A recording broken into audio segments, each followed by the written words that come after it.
to transform your life in 15 minutes. Wow, we're already 20th day. We have 10 more days to go. Hi, my name is Pia McAdams. I am a college professor teaching accounting. I'm also a certified coach. I specialize in personal and small business finance and fitness. I help people reach goals in those areas. So in this challenge, for those of you that is your first time joining me, thank you and welcome. And for those of you that have been with me the whole challenge, thank you and welcome as well. And for those of you that are watching the recording, again, thank you and welcome as well. I welcome everyone and I thank everyone for taking the time out of your 24 hours just to do 15 minutes of doing something good for yourself. And particularly what we're doing is we're doing 5-minute exercises, one each on the mind and the body and the soul. Now, for the mind, I just kind of want to share with you, one of the viewers shared with me her story as it relates to the mind, the subconscious mind, and how it programs the habits. So she attended the party. This was back in, I think it was New Year's. She attended a New Year's party, and she was a designated driver, so she couldn't leave the party. But throughout the party, or during the party, she got a fishbone caught into her throat. So like I said, she couldn't leave because, you know, she was a DD and designated driver. And so she was coughing. So the next day, obviously, she went to the doctor because she was still coughing. I mean, obviously, the fishbone got, you know, unlodged from her throat during the party. But she had a bit of coughing. And so, like, uncontrollably coughing. So she went to the doctors over, you know, a period of several weeks and had her throat scoped. But she was still coughing and still coughing. And so now fast forward, because this is May. So fast forward now, it's been like 4 months of continuously coughing. Like, literally coughing 24 hours a day. You know, in other words, she got banned to the guest room because, of course, it was disruptive to her husband with her continuously coughing. Well, recently she went to the doctor again and had another scope, and then the doctor revealed to her that the reason why she's coughing so much now still, because there's nothing in her throat now, like, you know, she's perfectly fine, but her body has developed a habit of coughing, and so now her body has to unlearn that habit of coughing. So that is an example of the power of the subconscious mind and how your body can work for or against you. Okay, so that's one of those examples. So again, don't just, you know, this is some good stuff to learn because, you know, it helps explain a lot, you know, or it should. And then for the body portion of it, we're doing the yoga salutations, the sun salutation. And I had a viewer write into me and said that she loves doing the yoga, like she does the yoga with me first thing in the morning with the challenge. And she said that she's really been experiencing that she's getting stronger. If you've been doing the yoga, you'll notice that when I'm doing the sun salutations, I alternate between the beginner and the advanced. So, like for instance, when it's doing a rotation, just after I go to the plank, so I inhale up and I bend over, forward bend, exhale, and then I put down my palms, and then I go to the plank. And as I'm exhaling, I release my knees and then my chest and my chin to the mat. Well, that's the beginner portion of it. Sometimes I do the Chaturanga Dandasana where I kind of hover over the mat with using the strength of my arm, my upper body, and my lower body, and of course my whole core. And so that's the advanced version. So this viewer said that she didn't understand what was going on, but she was doing it because I was doing it, and she finds now that she can actually do the Chaturanga all the time. And so she does the Chaturanga Dandasana the whole time that I'm doing the the sun salutations. So I want you to know that when it comes to yoga, there's really benefits of yoga, a lot of benefits of yoga, but particularly the sun salutation, in addition to stretching your body, it also tones all the major muscle groups in your body. And then also, another benefit of doing the yoga sun salutation is it gives you an opportunity to have gratitude for the sun, because without the sun and its energy, no life would be possible. So those are the benefits of doing yoga, which is why I recommended earlier that if you had to break up the 15 minutes, I recommend that you do the yoga first thing in the morning, because now you're paying gratitude. One, you're strengthening, you're energizing your body, and of course you're toning, which is great for weight loss. Yes, yoga is great for weight loss. And then also you're paying gratitude toward the sun. And then for the last one, for the meditation, what we're doing is we're doing a 5-minute meditation where we're focusing on breathing and just kind of quieting our mind.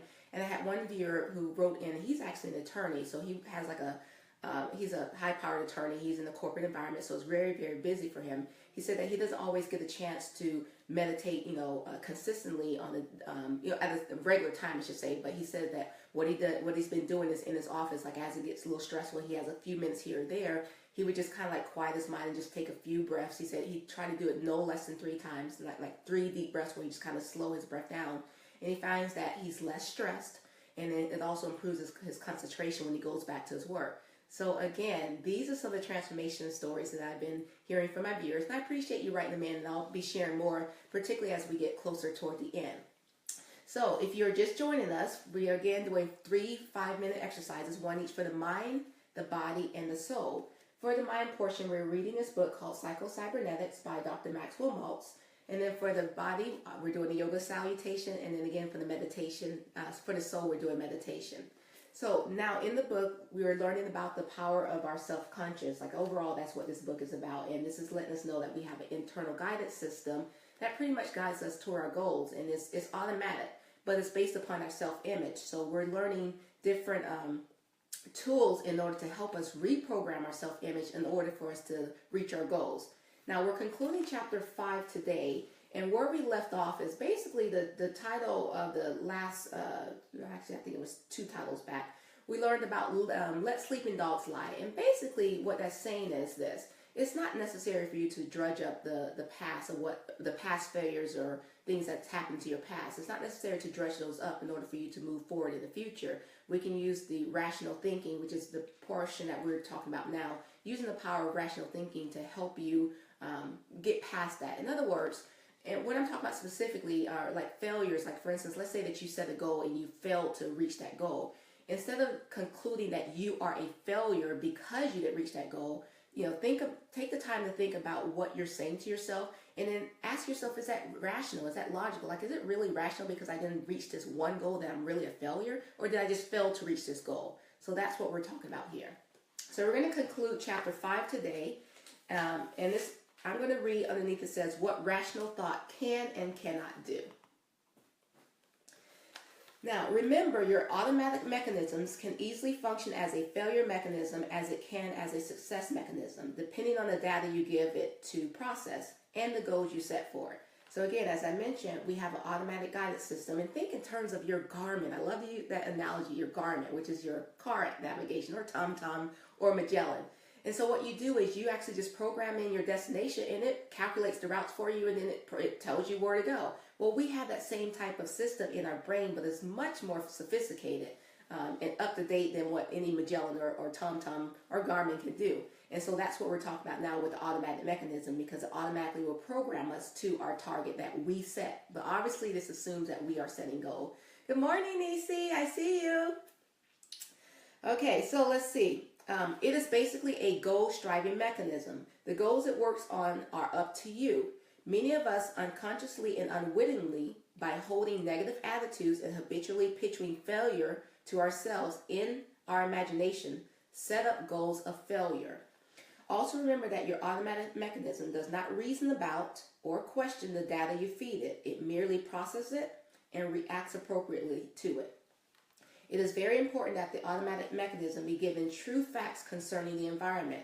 This is the job of the conscious, rational thought: to know the truth, to form correct evaluations, estimations, and opinions. In this connection, most of us are prone to underestimate ourselves and overestimate the nature of the difficulty facing us. Always think of what you have to do as easy, and it will become so. All right. You never know until you try. It is the job of the rational conscious thought to examine and analyze incoming messages, to accept those that are true and reject those that are untrue. Many people are boiled over the chance remark of a friend, such as, "You do not look so well this morning." If they are rejected or snubbed by someone, they blindly swallow the so-called fact that this means that they are an inferior person. Most of us are subjected to negative suggestions every day. If our conscious mind is working and on the job, we do not have to accept them blindly. It ain't necessarily so is a good model. It is the job of the conscious, rational mind to form logical and correct conclusion. I failed once in the past, so I will probably fail in the future is neither logical nor rational. To conclude I can't in advance without trying, and in the absence of any evidence to support the ability of failure, is not rational. We should be more like the man who was asked if he could play the piano. "I don't know," he said. "What do you mean you don't know?" he was asked. "I have never tried," he replied. Decide what you want, not what you don't want.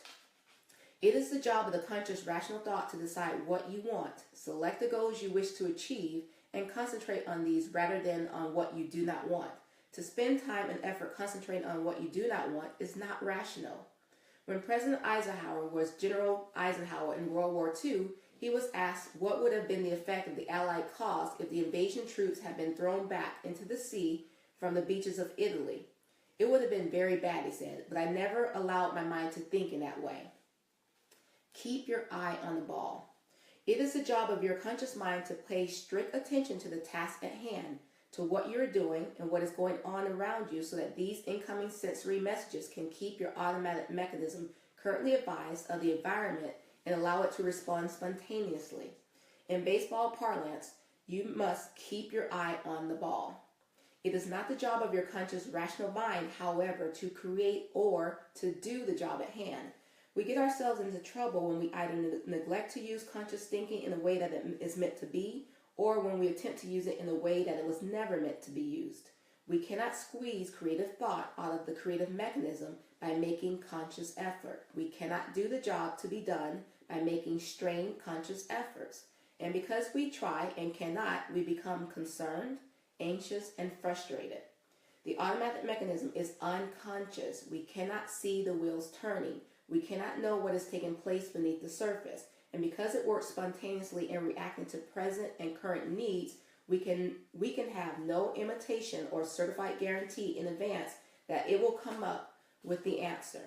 We are forced into a position of trust, and only by trusting and acting do we receive signs and wonders. In short, conscious rational thought selects the goals, gathers information, concludes, evaluates, estimates, and starts the wheel in motion. It is not, however, responsible for results. We must learn to do our work, act on the best assumptions available, and leave the results to take care of themselves. All right, what a great place to stop. So tomorrow we will start chapter 6 in this. And by the way, I love how it's ending on talking about your environment, because it's very, very important that you do surround yourself around positive things, because as you know, it's easy to, we're going to be subjected to negativity just about every single day, just around us, and different sensory things that we pick up on it. My friend Nisi, who I'm always saying tribute to, she's my accountability partner. She actually does like tips every single week, or like every single Saturday on her fan page or her Facebook page. And one of her tips was to make sure that you surround yourself around positive people. And that is great. Like I just seriously just walked down so quickly I didn't even point it out. But I have a wall of positivity for those of you that haven't seen it. And this is basically quotes, like positive quotes. And it's on both sides of me. And so every day as I walk down this hall, I'm surrounded by positivity, like positive sayings. So I purposely put myself in an environment where I'm around positivity. And again, it really, really helps. Okay, so guys, what we're going to do now is we're going to move on to the yoga sun salutation. And remember, I told you the 2 benefits. Not only are we stretching our muscles, but we're also paying gratitude toward the sun and this energy and for giving us life. And then also, we're going to immediately go on to the meditation, where we're going to be focusing on our breath. Remember, this is a practice, so you must join me. Don't just watch. See if I got that. I think I got it down a little. And by the way, guys, if you haven't tried the Chaturanga Dandasana, try it this time and see how it goes for you. Again, you can always release your knees, chest, and chin if you're not strong enough, but try the Chaturanga Dandasana and see how it works.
Namaste.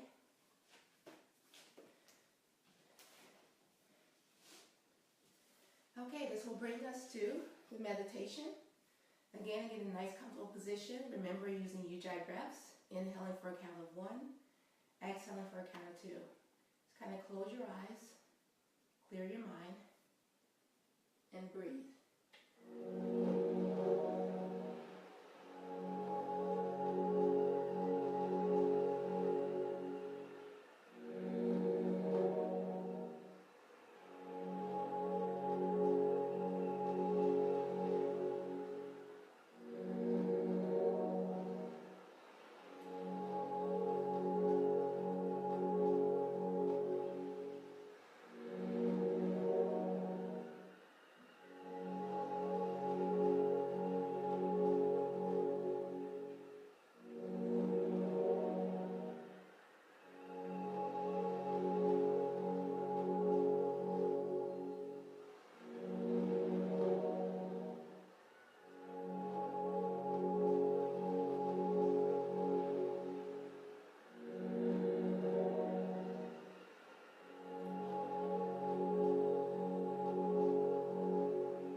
release, relax, and return refreshed and calm. You've done something good for yourself today.